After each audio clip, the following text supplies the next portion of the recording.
Good morning, Uganda. My name is Lydia Namayengo, and I am part of the Women in People Power. We want to welcome you all back from the Hoima by-election that was a heated election and that was able to show the kind of democracy we have in this country.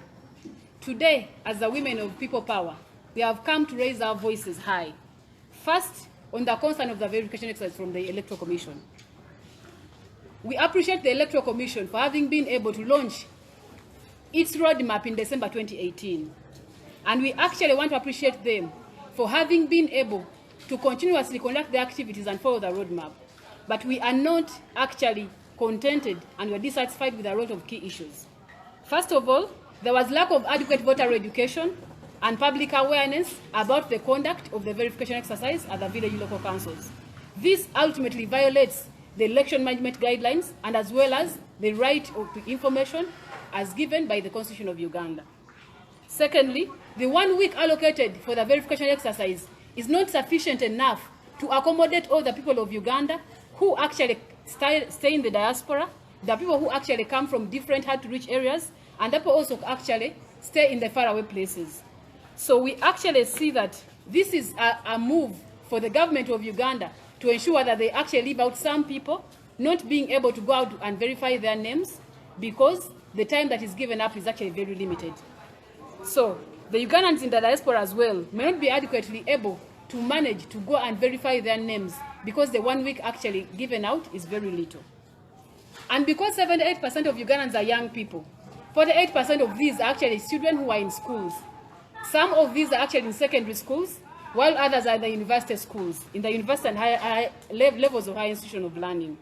So the process that comes up to actually verify the register has come up at a time when children are actually doing the UCE exams, the senior 4 exams, while others are also preparing to go ahead and do the primary 7 exams and senior 6 exams. That means that the 1 week given to this exercise is going to leave out the very many young people who are in schools not to be able to participate in this exercise. The other people, young people who are actually employed by some organizations, by some other who are actually public servants, and some other people who are employed by individuals, may not be able to request for a day off to go out there in the 1 week's time to actually verify their names on the register. What does this imply? This implies that there is lack of fairness and ensuring inclusion and consideration for all these kinds of people to go out and check their names on the register. What is our call as the people of Uganda? We call upon the women of Uganda, the people power coordinators and supporters to go and actually mobilize people to go and check their names on the registers. We also call upon the government of Uganda and the Electoral Commission to accept and actually adjust the time to which they are going to do the verification exercise from 1 week to at least 1 month. Because we are sure, but at least the 1 month will be able to accommodate the people who are working, the children who are in schools, the people who are employed by other people, and also the young people out there who are in institutions of higher learning. We also call upon the Electoral Commission to continuously conduct public awareness and also sensitization of the people to engage on all the activities before they go out and roll out to actually conduct these activities. On the hiking of the fees, I want to add my voice and say that first of all, when the government of Uganda comes out to raise an issue of raising the nomination fees of the members of parliament from 3 million shillings to 10 million shillings, first of all, it prevents a free and fair election. A free and fair election should be able to start from the nomination and the pre-electoral period, the pre-election process. Whenever the government of Uganda comes up to pass a law that is actually going to limit the probable qualified candidates who would have been able to be good leaders by limiting them not to actually go ahead to engage in the nomination process, that means that the election will start from the nomination process and Ugandans will be doubting whether it will be a free and fair election because of the hiking of the nomination fees. Secondly, it is illegal, null and void. The 1995 Constitution of Uganda provides for all Ugandans having a right to participate in a free and fair election. All Ugandans have a right to participate in the civic affairs and the political participation of their country.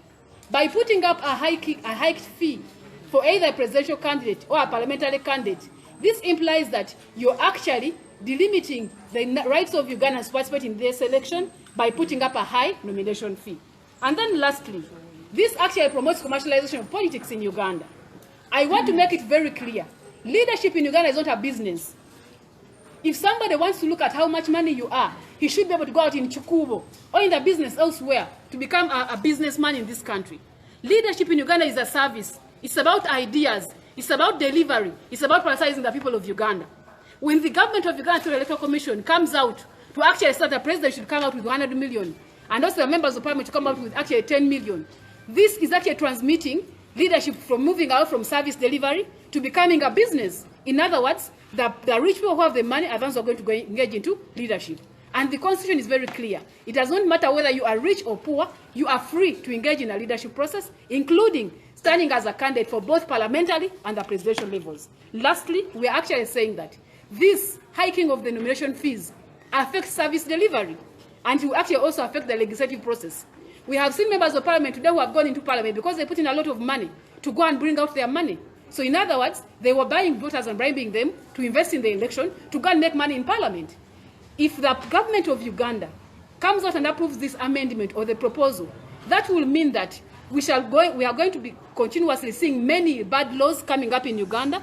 We are going to continuously see many Ugandans dying in health services because of lack of drugs, because the members of parliament are not actually lobbying for service delivery in terms of education, health, in the budget and planning, but they're actually lobbying to how much money are they going to get out to bring up what they actually called up here and there.